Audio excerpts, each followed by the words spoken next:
Assalamualaikum warahmatullahi wabarakatuh. Kami dari kelompok 13 yang beranggotakan saya sendiri Adi Ahyar Abdullah, Amri Putrawan, Endri Santanu, Sugiarto, dan RM Hendiko. Di sini kami akan mempresentasikan materi mengenai sisi gelap kepemimpinan. Sisi gelap kepemimpinan merupakan dorongan batiniah, tekanan motivasi, dan disfungsi kepribadian yang dapat mendorong hingga mencapai keberhasilan atau sisi terang maupun kegagalan besar atau sisi gelap.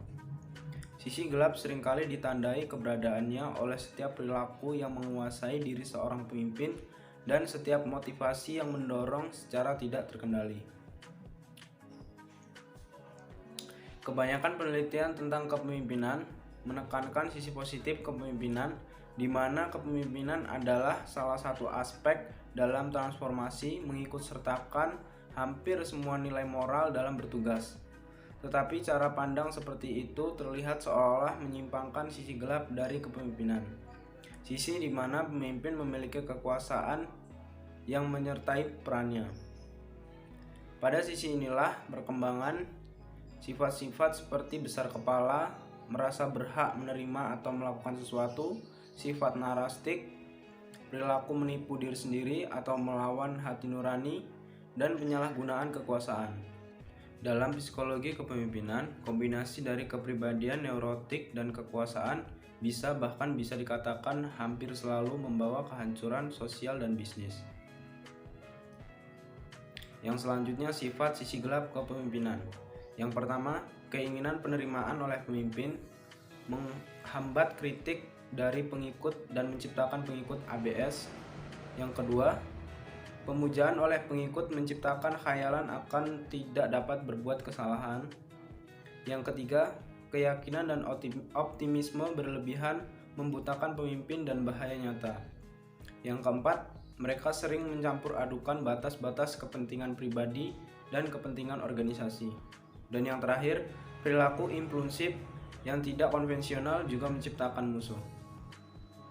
Selanjutnya, faktor-faktor yang mempengaruhi sisi gelap kepemimpinan. Di sini, ada 3 faktor yang mempengaruhi sisi gelap kepemimpinan. Yang pertama adalah individu atau perubahan tujuan. Yang kedua, kompetensi manajerial. Yang ketiga, penurunan kualitas manajerial. Individu atau perubahan tujuan sudah memiliki pengikut yang setia, penghasilan yang dapat dilihat dan dinikmati bersama, serta visi dan misi yang sudah tercapai. Tetapi, dalam perjalanan waktu, individu pemimpin merubah tujuan awal yang sudah ditentukan. Biasanya, ini terjadi oleh para pemimpin politik dan pemerintah.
Assalamualaikum warahmatullahi wabarakatuh. Perkenalkan, nama saya Sugiarto. Di sini saya akan menjelaskan slide 10 dan 11. Tekanan psikologis yang dialami pemimpin. Kesepian dalam kekuasaan. Maksudnya yaitu seseorang mencapai posisi puncak dalam organisasi. Dengan dia memasuki posisi puncak, dia juga akan merasakan stres, frustasi, karena hubungan dia dengan teman-temannya yang semula baik akan sedikit demi sedikit menjadi tidak baik. Rekan-rekannya yang dulu baik dengan dia, lama-kelamaan juga rekan-rekannya akan menjauhi dia karena berbeda posisi. Yang kedua yaitu kecanduan akan kekuasaan. Kecanduan akan kekuasaan ini yaitu ketakutan akan kehilangan kekuasaan. Seringkali mereka yang sudah berada di puncak, mereka takut akan posisinya tergeser oleh orang lain. Yang ketiga, ketakutan akan kritik dan kecemburuan. Beberapa orang merasa sangat terganggu ketika mereka menjadi sasaran kecemburuan dan kritik. Padahal perasaan ini bisa berkembang menjadi ketakutan yang nantinya melahirkan perilaku yang merugikan bagi diri sendiri dan bagi organisasi tersebut. Pemimpin sebaiknya menghilangkan rasa ketakutan atau kecemburuan itu, karena bisa menyebabkan organisasi tersebut bubar. Yang keempat yaitu pengalaman. Setelah mencapai yang dari yang nomor 1 sampai nomor 3 tadi, maka pemimpin akan memiliki pengalaman dan dia akan belajar dari pengalaman tersebut.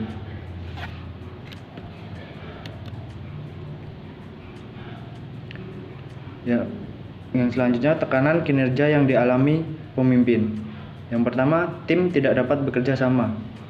Di sini maksudnya mereka yang berada di dalam organisasi tersebut kan ada tim-tim di bawahnya.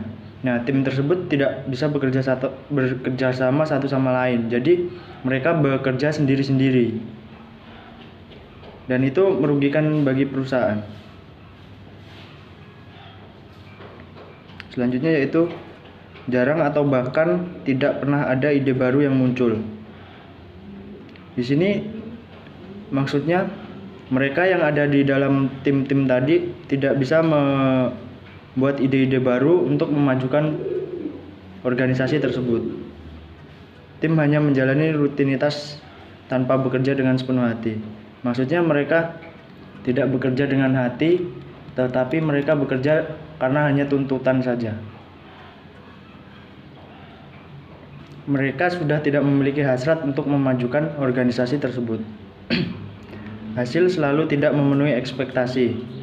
Hasil dari tim-tim tersebut, tim-tim tadi tidak dapat memenuhi ekspektasi dari pemimpin. Jadi pemimpin akan merasa bahwa tim-tim tadi tidak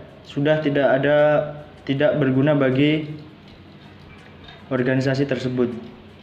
Jadi mereka akan dibubarkan jika tidak dapat memenuhi ekspektasi dari pemimpin tersebut. Mungkin itu saja yang bisa saya sampaikan. Saya akhiri. Slide selanjutnya akan dijelaskan oleh teman saya. Di sini saya akan melanjutkan presentasi dari rekan saya. Semua bentuk tekanan yang dialami seseorang pemimpin bisa menimbulkan stres, kecemasan, atau depresi. Yang selanjutnya akan memprovokasi seseorang untuk melakukan perilaku irasional dan tidak bertanggung jawab, yang akan mempengaruhi budaya organisasi dan pola pengambilan keputusan. Kebanyakan tekanan-tekanan tersebut muncul dari cara-cara khusus yang dipelajari individu untuk menanggulangi perubahan kecenderungan narsistim. Selanjutnya ada responsif. Jadi langkah pertama menaklukkan sisi gelap kepemimpinan adalah dengan mengakui keberadaannya dan memahami bentuknya dalam diri seorang pemimpin. Kita sering menyangkal sisi gelap dan menyalahkan orang lain untuk menerima kekuatan Tuhan atas sisi gelap. Kita harus mengenali keberadaannya di dalam kehidupan sehari-hari. Kesimpulan. Jadi kesimpulannya, sisi gelap kepemimpinan merupakan tekanan yang diterima oleh seseorang pemimpin dari sisi batiniah maupun motivasi di dalam lingkup perusahaan. Perusahaan tidak akan berkembang jika seseorang pemimpin tidak menyadari betapa pentingnya masalah sisi gelap seorang pemimpin. Perusahaan yang baik adalah perusahaan yang mengerti akan sisi gelap pemimpinnya dan mengakui keberadaannya di sisi gelap di dalam jiwa seorang pemimpin, serta peran sang pemimpin yang mampu mengalokasikannya dengan baik dari sisi gelapnya. Mungkin itu saja dari saya, kurang lebihnya saya mohon maaf. Wassalamualaikum warahmatullahi wabarakatuh.